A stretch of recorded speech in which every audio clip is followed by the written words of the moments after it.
Hello everyone, good morning. Kamusta tayo amin?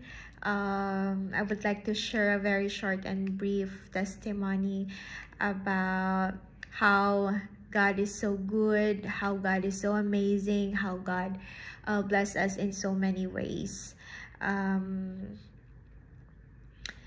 Kahit ko nga i-share iti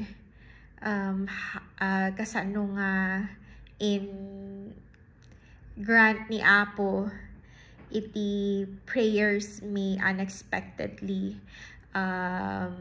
Typically, if we have a prayer, typically kat ited ni Apo, like he say yes to your prayer. And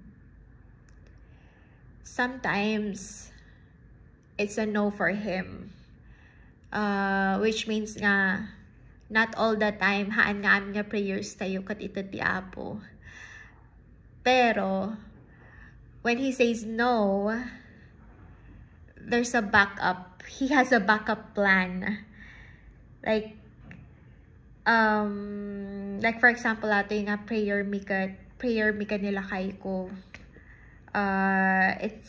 This happened 2 months ago, and we both pray hard for this panggapiti. It's panggapiti career ko dito in Canada.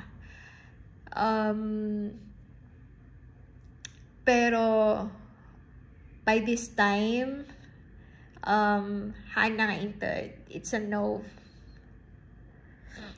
Pero uray no kasjay, I always keep a positive mind nga, and I am always thankful latta uray no kasjay. Pero unexpectedly at dati inted na nga we actually haan mimot nga hangko nga in-ask, pero inted ti Apo, which will really benefit us in the long run. Sobrang thankful kami, and despite iti setbacks, adalat ta iti blessings, despite the rejections and everything, adalat ta iti blessing ti Apo.